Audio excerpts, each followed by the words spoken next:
Hey everyone, today we're going to continue our grammar lessons and we're going to be talking about semicolon and comma rules. Specifically, we're going to cover 3 semicolon rules and we'll add a 3rd comma rule to our collection. Our first semicolon rule states that semicolons should always partner with transitions, also known as conjunctive adverbs, to connect 2 sentences that are close in meaning. Conjunctive adverbs are simply words like however, therefore, similarly, instead, besides, and so on. Now, one thing that's nice about this particular semicolon rule is that there's a nice pattern that we can follow. And the pattern looks like this.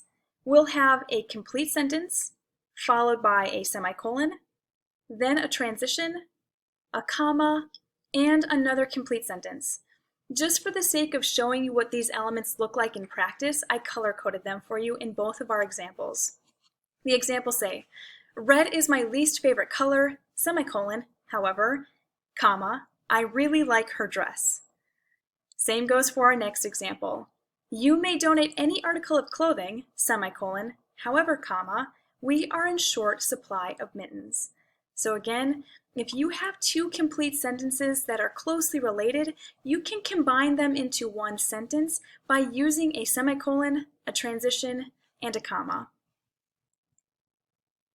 Our next semicolon rule states that semicolons may be used to fix a run-on sentence. And a run-on sentence is simply a sentence that contains 2 independent clauses, or complete sentences, without the proper conjunction or fanboy or punctuation. This is a really fancy way of saying we have 2 complete sentences being smashed into one without the appropriate punctuation. Example. Now this is an incorrect version, and this is what I see all the time in students writing. I have, the cow is brown, comma, it is also old. In this sentence, I have 2 complete sentences. First, the cow is brown. Second, it is also old. But these 2 complete sentences are being held together by just a lone comma. A comma is not strong enough to hold 2 complete sentences together without some sort of conjunction. Now, a corrected version of this, though, is we could replace that comma with a semicolon.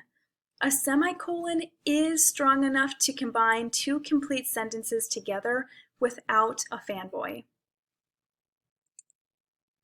And our 3rd semicolon rule states that semicolons can be used between items in a list or series if any of the items in that list contain commas.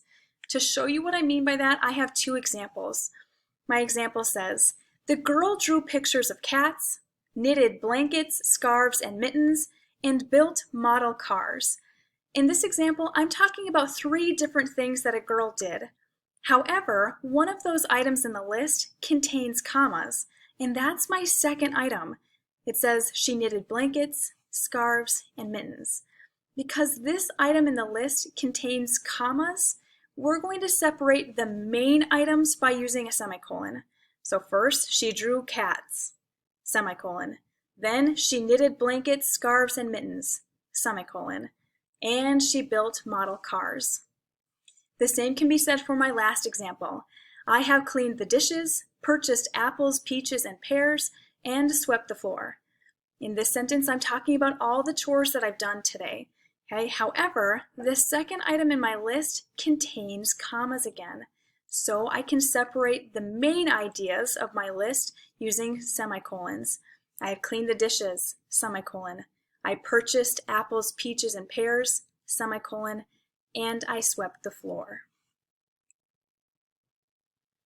And this is our last rule that we're talking about today. So we are adding our 3rd comma rule. And our 3rd comma rule states that we should use a comma before any coordinating conjunction or fanboys that links 2 independent clauses. Just a reminder, a fanboy is simply an acronym for words for, and, nor, but, or, yet, and so. Again, a reminder, an independent clause is simply a complete sentence. So, if we look at our examples, we have, I went running and I saw a duck. According to my color coding here, I have a complete sentence here and a complete sentence here. I can join those two complete sentences together by using a comma and a fanboy. The same can be said for my last example. I wanted to go to the party, but I didn't get an invite. I have a complete sentence here and a complete sentence here that I can combine together by using a comma and a fanboy. Once you finish taking notes on these slides, I'd like you to take out your sentence correction sheet, and I'd like you to correct sentence 3 and 4 under set 1. If you have any questions about anything that I've talked to you about in this video, don't hesitate to reach out. Bye everyone.